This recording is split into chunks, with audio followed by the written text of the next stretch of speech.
Hello and welcome to part 1 in a series of videos that I'm putting out where I break down all the fights taking place this weekend at UFC on ESPN plus 13 from a betting perspective. So in today's video I'll be covering 3 fights including the main event between Jermaine de Randamie and Aspen Ladd. So sorry I haven't been around for a couple of weeks. Somehow I managed to pick up a chest infection in the middle of summer which I didn't even think was possible. It's pretty much gone now, but I still, have a bit of a cough from time to time. So if I end up coughing throughout the video, I do apologise. Yesterday, I actually recorded, as you can see here on my iPad, a UFC 239 review video. Unfortunately, I am having a lot of problems trying to upload that to YouTube. I finished recording it at about 1 PM yesterday. It is now almost 8 PM in the UK the following day, and I still haven't been able to upload it. So I think what I'm going to have to do is stop doing the review videos for now. It's definitely something I want to do in the future. In the future, I will do them on a weekly basis, but for the first one I'd done a few weeks ago, I ran into loads of technical issues. I'm having loads more technical problems with this video as well, because basically I just need to buy a new computer. If I bought a new computer, I would be able to get them up quickly, barely any work. It would be nice and easy. The problem is everything, all my work, all my documents, everything I need to do my work, all my programs, it is all on this PC. So if I bought a new PC, it would take a lot of time to transfer all my shit from this computer to a new one. And that takes a lot of time. And because of fight research, don't get that much spare time. So I've been looking at the calendar of upcoming UFC events. There's a 2-week break here at the end of August. Now I can't sort it out for then because I am traveling to Singapore and Bali during this time. So then after that, the next break in the UFC schedule is not until the end or the first week of November. So I think what I will do, I know it seems like a long time away, but Christmas will be here before we know it. What I'm going to do is, in the first week of November, in this break in the UFC schedule, I'm going to buy a new PC, transfer all my shit from this PC to the new PC, and then I'll start to be able to do those weekly review videos again. But they're just a total nightmare. I keep running into technical issues, so I need a new computer basically. So I will sort that out for the first week of November and I'll start doing them regularly. So I know I said I would do them every week, but it's just not possible at the moment, but I will get back to them, I promise. So with that being said, let's get into the first fight that I want to talk about in today's video, which is going to be Karl Roberson against Wellington Turman. So Wellington Turman stepping up to make his UFC debut on around about 3 weeks' notice. Karl Roberson was initially supposed to be fighting John Phillips. Wow, so Phillips actually would have been an easier fight for him than Wellington Turman, but that is the way it goes. So Wellington Turman, very, very young at 22 years old, so he's going to be making big improvements from fight to fight. But all of his recent fights are available to watch online, so you can watch him and kind of get a good idea of what he brings to the table. I am just going to play one of his recent fights in the background while I talk about this matchup, so you can kind of gain an impression. Oh, let's make this a little bit bigger. There we go, that's better. So you can kind of gain an impression of what to expect from Turman. So Turman is the guy here in the green shorts. And as you can see, the way that Turman moves, it is actually worth noting before we go any further. This fight was against Rodrigo Jesus, and it took place towards the end of 2017. So this fight took place about 18 months ago, or just over 18 months ago. So at 22 years old, he's bound to have improved a lot since then. What I would say is, I won't play these videos in this video, or these fights in this video, otherwise this video is going to end up being really long. But from what I've seen of him in these 2 fights, it doesn't look like he's changed that much. So even though you would have expected a 22-year-old to have improved a lot since 2017, from what I can see in his 2 most recent fights, he doesn't look that different than what I'm about to show you. So, the version of Wellington Turman you're seeing here should be quite similar to the version of Turman we get on Saturday night against Karl Roberson. But as you can see, quite a basic style. He's quite rigid in the way he moves, quite stiff, quite easy to hit. When it comes to striking, certainly nothing special. Now, this guy is primarily a grappler, but from all the fights that I've watched from him, he doesn't have the best offensive wrestling. struggles to get in deep on his opponent's hips. Most of his takedowns come from the clinch position. Here we can see him, drive Jesus into the cage to start to work for a takedown. He ends up getting a very, very easy takedown in a moment which you're about to see. Here we can see he's got control of Jesus' body, his hands connected around his body, and then does a really good job of using his right leg to trip Jesus to the ground. But Carl Roberson is a very athletic guy. It will not be easy to take Roberson down with that kind of takedown technique. If you remember watching Alonzo Menefield a few weeks ago against Paul Craig, that's the type of takedown defense that we see from Carl Roberson. It's not the most technical takedown defense, but he's very strong, very athletic, very powerful. He likes to explode out of bad positions. He's got strong hips, and it's very, very difficult to actually take him down and get in deep on his hips. His footwork's great, and he's very explosive and athletic. Now, in order to take guys like that down, you've usually got to be able to drive them into the cage, connect your hands around their body and explode into a takedown, or you've got to catch them flat-footed and cold and have a really good reactive double leg shot to put them on their back. From the fights I've seen of Turman, he doesn't really have either of those techniques in his locker. So from what I've seen, it is unlikely that Turman will be able to take Roberson down. I'm not saying it's impossible, I'm just saying it's unlikely. What I would say is, on the ground, Roberson is making big improvements from fight to fight. He trains with Corey Anderson, but Turman definitely has an advantage if this fight goes to the ground. Roberson, at the end of the day, is a very high-level kickboxer. That's his bread and butter. He's not a grappler. He's going to want to keep this fight standing. If it does go to the ground, Wellington should have an advantage there. But unfortunately for Wellington, Turman, like I said, won't be easy to get the fight to the ground. And if we just scroll into the second round here, I believe this is the second round. No, it's not. It's the end of the first round. Let's go into the second round. Here we go. So this is the beginning of the second round. And obviously Carl Roberson's a very high-level kickboxer, extremely technical, vicious KO power in every strike, throws a wide range of strikes. And as you can see just from the way that Wellington Turman moves, he's not a natural striker at all. He's quite basic. He's quite flat-footed. Doesn't move his head that much. He is there to be hit, and I think if this fight stays standing, which it probably will, because like I say, Turman's offensive wrestling isn't great, Roberson's probably going to pick him apart and dominate. And here we can see again, again Turman has driven Jesus into the cage, start to work for a takedown. Wow, that was strange. Well, looked like you need him in the balls then, and the ref didn't stop the fight, and then they just carried on. Very interesting. But if we just scroll a bit further on into the fight, just towards the end of the second round, you just start to see how basic Turman's stand-up is, and that's kind of what I wanted to show you from this video. Doesn't really carry any power in his hands. He throws kicks, but they're not that effective. And as he comes forward with his chin up high and exposed, you can imagine someone like Carl Roberson stood in front of him. Hits very hard, very technical, very light on their feet. If Turman can't get this fight to the ground, you can just tell by the way that he moves, the way that he reacts to these exchanges, that he's just going to get picked apart and probably knocked out. So we have just said that because of Turman's lack of offensive wrestling, the likelihood is that this fight's going to take place standings. He won't be able to take Roberson down, and Roberson's got a huge advantage striking. Problem is, that is reflected in the odds. If we take a look at the odds here, we can see that Roberson's currently around about, call it an average of 1.47 favourite, which is minus 213 for an implied probability of 68%. So to gain any value on Roberson here, you've got to give him a 73% or better chance of winning, which is a bit of a stretch. I do think Roberson wins easily. I absolutely do. But on the ground, he's so vulnerable. If he just slips on a banana skin and Turman finds a way to get into top position, Roberson could be in big trouble. So an implied probability of 73% is a big price to pay. In order for me to pull the trigger on a fighter at those kind of odds with that kind of implied probability, I need to feel confident that they've got an advantage everywhere, and I can't say that about Roberson. So for me, this fight is a clear pass. Hopefully that makes sense to you.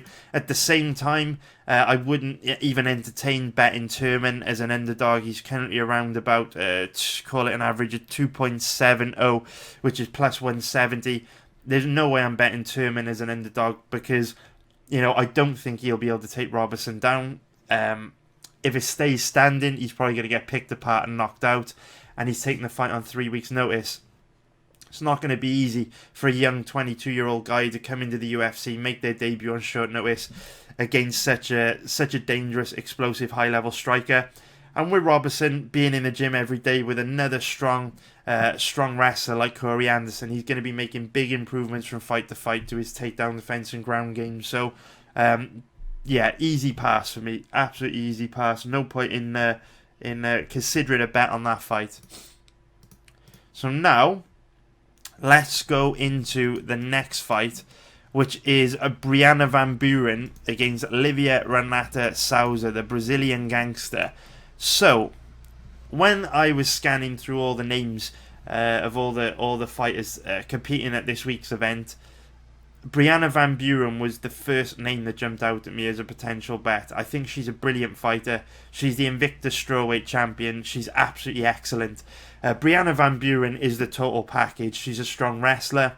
She has got a high-level ground game. She's very heavy from top position. She always chooses to go to half guard and just chip away at her opponents from top position. She never risks going for submissions over position. She always stays in half guard, which is difficult for your opponent to improve their position or do much damage off their back or threaten with submissions when you're on half guard from top position. So I love that Van Buren does that. Van Buren's also a very technical striker, throws a very diverse range of strikes, high volume striker. She's got great cardio. She trains at American Kickboxing Academy with the likes of Daniel Cormier, Cain Velasquez, and Khabib Nurmagomedov. So she really does tick every box. She's great in every single aspect of MMA. She's got a great gym behind her.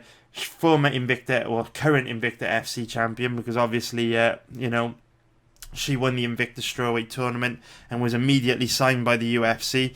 So yeah, she's the total package. And I do think she beats Livia Renata Souza. She was, like I say, one of the first names that jumped out at me. And I do think that she wins this fight because, Livia Renata Souza is not the most technical striker. I think the Van Buren is better than her standing up. Her takedown defense isn't that great. And we know Van Buren's a very strong offensive wrestler, very heavy from top position. And because Livia Renata Souza has got a base in Brazilian Jiu-Jitsu, she's also very happy to fight off her back. So similar to what we saw from Marlon Vera in that second round last week against Nolan Hernandez, she's one of these frustrating fighters that is just too happy to fight off her back, which obviously means, 9 times out of 10, the fighter in top position is going to be winning the fight. So with Van Buren having such a heavy top game, wanting to be in top position, with Renata Souza wanting to be on the bottom to work her jiu-jitsu game, it does, it's stylistically favour Van Buren quite a bit. And like I say, do think Van Buren wins the fight standing as well. Now, my only issue here is if we look at the odds, the current odds on Van Buren, she's currently around about, call it an average of 1.83 favourite. Implied probability of 55%. And if we look at the odds on Livia Renata Souza, currently around about evens, which is 2.0, for plus 100, implied probability of 50%. So the bookies have got it close to a 50-50 fight, obviously, slight margin leaning in favour of Van Buren. And this is a fight I'm giving some thought to. I'm not going to say I'm going to bet Van Buren yet. I'm not going to say I'm going to pass on her yet. I'm just going to wait and see how the odds develop over the week. Because at the current odds of 1.83 minus 120, I don't think I'm getting a great deal. And there are a couple of reasons why. First reason being, this is Van Buren's UFC debut. She is, inexperienced. She's only had 10 pro fights. She's young at 25 years old. Competing under the bright lights of the UFC, it's a lot of pressure on a fighter. And like we always say, a big percentage of fighters when they make their UFC debut lose. So in order for me to bet on a fighter when they make their debut, I need to see something very special. And Van Buren ticks that box. I do think she is very special. But I also need to get good value for money. I need to get decent odds. You know, one of the last the last two bets I can remember that I bet on fighters who made their debut was Vivian Araujo. Obviously, she won. We bet her as a big underdog. She was around about 3.80 plus 280. Looked incredible. Looked great.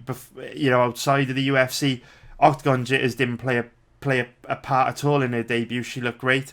And also, we bet Mike Grundy when he was around about 2.50, which was plus 150. Looked great outside the UFC, looked even better in the UFC. Again, Octagon jitters were not a factor. But obviously the difference with those fighters were we bet them both at underdog odds. Whereas, you know, and I'm happy to take that gamble. You guys know me, I like to take gambles. I like to bet on live underdogs. But with Van Buren being a favourite, the risk to reward ratio is not that great. So, you know, if we look at the way that the odds have moved on this fight, she opened up at a 2.30 underdog, and last Monday, around, well, almost exactly a week ago, her odds declined in the favourite territory. Now, if you got Van Buren at these odds, I think she's a great bet.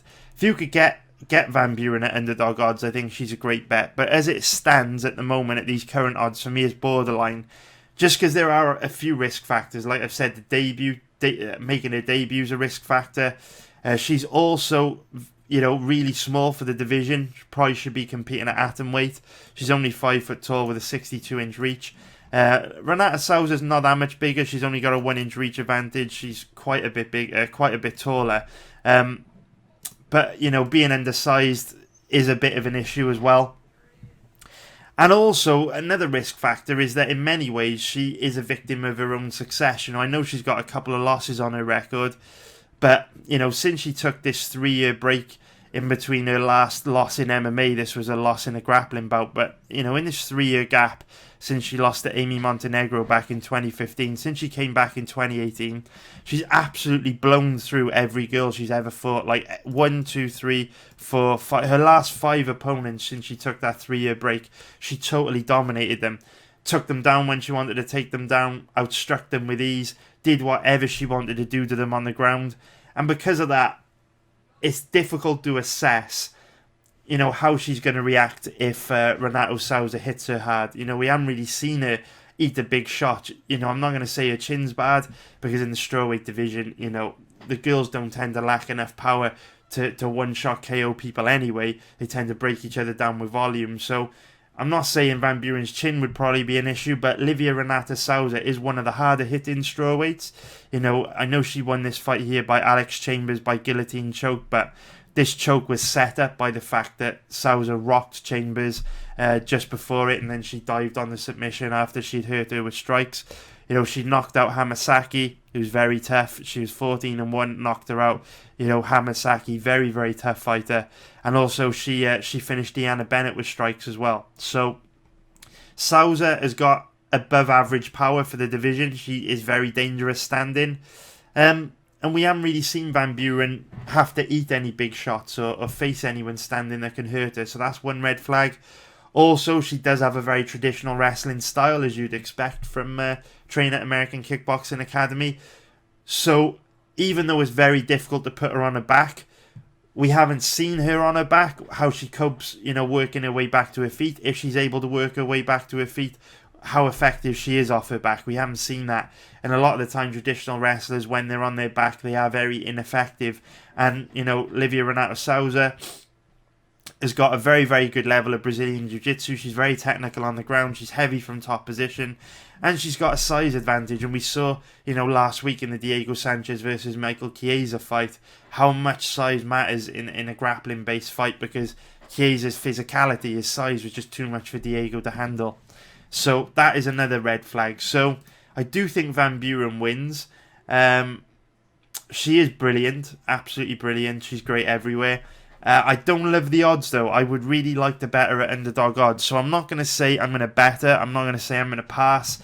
I am just going to keep an eye on these odds and see how they move throughout the week. Because what you'll find on a fight like this is, You know, when the wiki cappers come out on foot in force after they scan through win-loss records, you know, they'll see Van Buren, you know, they'll see her with a couple of losses on her record. You know, they'll see that she hasn't beaten anyone. They'll be like, oh, you know, Caitlin Curran sucks. That doesn't mean anything. You know, I'm talking about all the all the morons that the wiki cap fights. You know, they'll look at Souza with a couple wins in the UFC, and they might just bet Souza is the underdog, thinking there's value there, which I definitely don't think there is at 50% implied probability, and then that would potentially improve the odds on Van Buren for us. So at the moment it's a pass, but it's a fight I'm keeping a close eye on. So now, if we go into the final fight that I want to talk about in today's video, it is going to be Aspen Ladd against Germaine de Randamie. De Randamie has been an absolute money train for me over the years. Made money on her in her last 3 fights. I betted to beat Elmos, Home and Pennington. Will I do it again? Will I bet on Germaine de Randamie to beat Aspen Ladd? Well, what I can tell you is that this is a very, very tricky fight for betting. An absolutely very tricky fight for betting. Very complicated for a few reasons that I will explain. Where do I start? I've got a lot to say about this fight, so where do I start? Oh, sorry guys, still not 100%. I'm good though. We're going to get the 4 videos out this week, don't worry about it. But, right, let's start off by saying this fight could go either way. So if anyone is super confident on either girl, run a mile from them and just don't listen to them. Please do not listen to them, because both these girls can win. There's no doubt about it. It is impossible to feel confident on either one of these girls. And for that reason, straight out the gate, you cannot bet Aspen Ladd in this fight. She's just not a good bet. If we look at her odds, currently around about an average of, call it 1.60, minus 167 for an implied probability of 63%. Trust me, this fight could go either way. Do not bet on Aspen Ladd. I'm not saying that she won't win. That is not what I'm saying. What I'm saying is both girls have weaknesses that the other can exploit, and based on pre-fight research, based on all the information we have available to us right now in this moment, it is impossible to call which way this fight will go. So, if the fight stays standing, there is no doubt that Germaine de Randamie will dominate. She will absolutely destroy Aspen Ladd.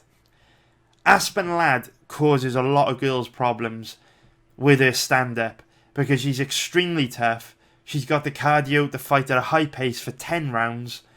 And she's kind of, I'm not going to say the Diaz style, maybe the Leslie Smith style is more appropriate. But she breaks people down with pressure and volume. Her striking defense isn't the best, but she's tough enough to take the best shots from most female bantamweights. And what she likes to do is just walk girls down, using her toughness, blocking punches with her face, and just pressures them until they break. She throws a very high volume of strikes, she's very aggressive, and she's a nightmare for most female bantamweights because they lack the power in their hands to back her up. Germaine de Randamie not only has the power to back her up, she has the power to KO her dead.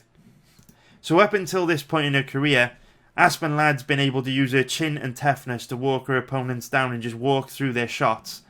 But you cannot do that with Germaine de Randamie. Germaine de Randamie is considered by many to be one of the greatest female Muay Thai fighters of all time. And this girl, this woman, this excellent athlete, hits like a man. And I say that with the utmost of respect. Women's MMA is quite new, compared to men's MMA. And female fighters move very differently to male fighters. I'm not being disrespectful, I'm just calling it what it is. When you look at the majority of female fighters, their movement is not as fluid as the majority of male fighters. If you watch Aspen Ladd, she has a very flat-footed, plodding style. You get the odd female fighter with excellent footwork and fluid movement, like an Amanda Nunes, like a Germaine de Randamie. And when you get those kind of fighters, like a Cyborg, they tend to do extremely well because they're a level above most female fighters. They've developed that level of technique which just puts them head and shoulders above the majority of girls in their division. And that's what you see from Jermaine de Randamie. De Randamie moves and strikes like Jose Aldo. She is spectacular. So while Aspen Ladd can get away with walking lesser skilled opponents down in the bantamweight division, she can get away with blocking punches with her face. She can get away with her poor striking defense, walking forward with a high boxing guard. If you do that to de Randamie, she'll get knocked out. It doesn't matter how good her chin is, she will get knocked out. So standing up is not a contest. Jermaine de Randamie will win. So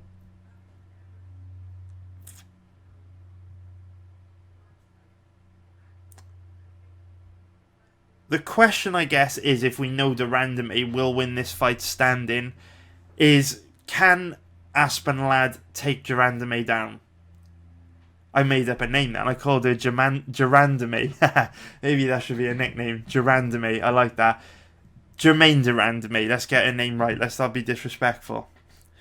So the question is, can Ladd take de Randamie down? Because I've just said a bunch of nice things about de Randamie's stand-up and how dominant she'll be if the fight stays standing. And what I would say is Aspen Ladd will be just as dominant if she can get this fight to the ground. Aspen Ladd's ground game is excellent. She's superb. She really caused two strong grapplers huge problems recently in Sahara Eubanks and Tonya Evinger. And Evinger, and especially Sahara Eubanks' ground game is at a much higher level than Jermaine de Randamie's. So, like I say, the question is, can Aspen Ladd get this fight to the ground? Because I really believe if the fight stays standing, de Randamie's technical advantage is big enough to knock Ladd out. But I believe if Ladd is able to get de Randamie to the ground and has 2 or 3 minutes to work in the round, Ladd is so aggressive and offensive on the ground with her ground and pound and advancing of position that I believe that Ladd will finish de Randamie on the ground if she has 2 or 3 minutes to work.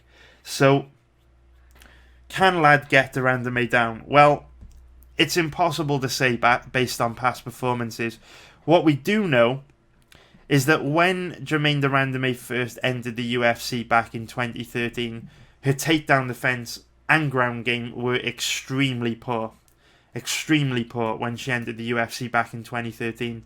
Then she took a couple of years off to go and train at American Kickboxing Academy to improve her takedown defense and ground game.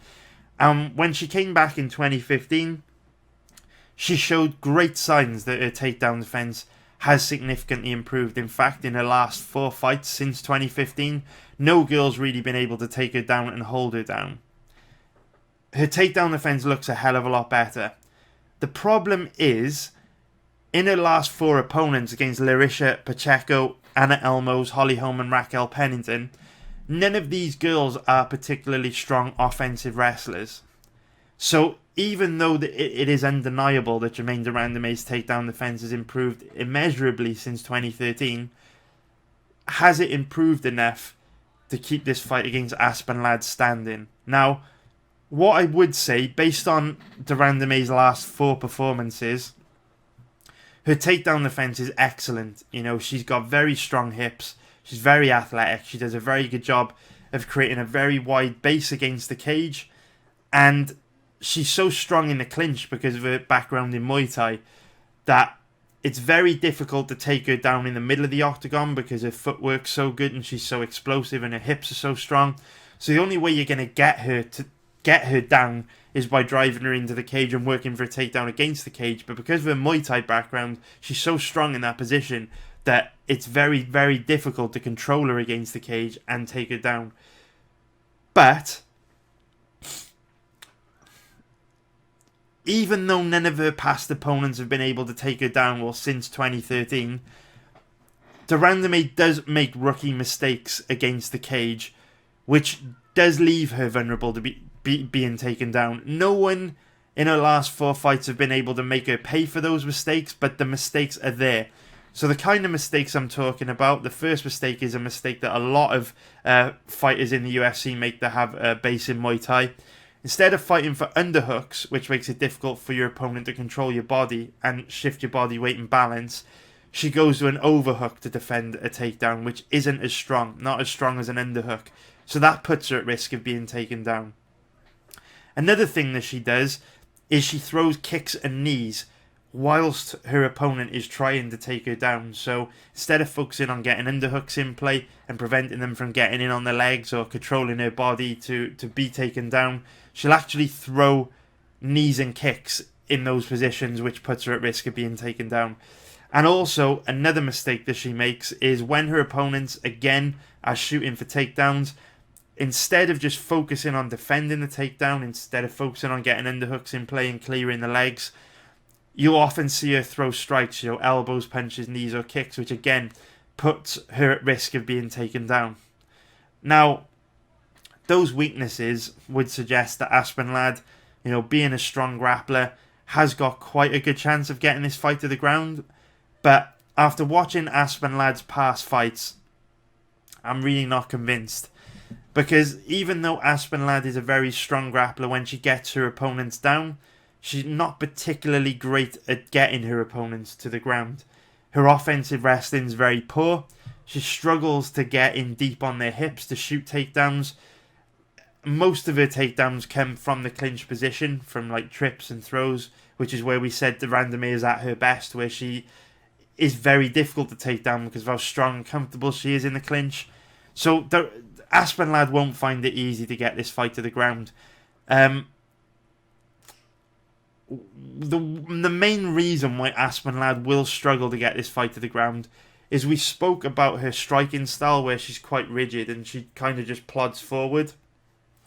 Well, that rigid, plodding, striking stance also means that she just doesn't have the explosive, athletic shot to shoot in deep on her opponent's hips. And when she's up against the cage, she's quite slow and laboured when she changes levels as well to shooting on her opponent's hips, which gives the Randamie a long window of opportunity to create that wide base with her long frame and get underhooks in play.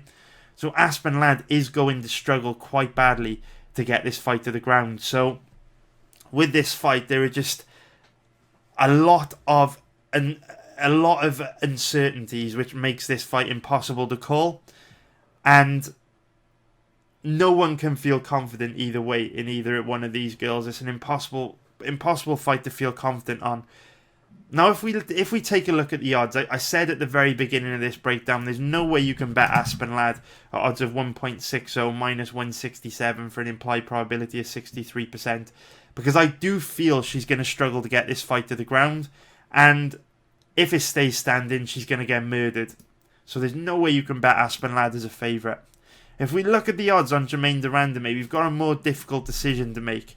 So the odds on her are 2.50, which is plus 150, for an implied probability of 40%.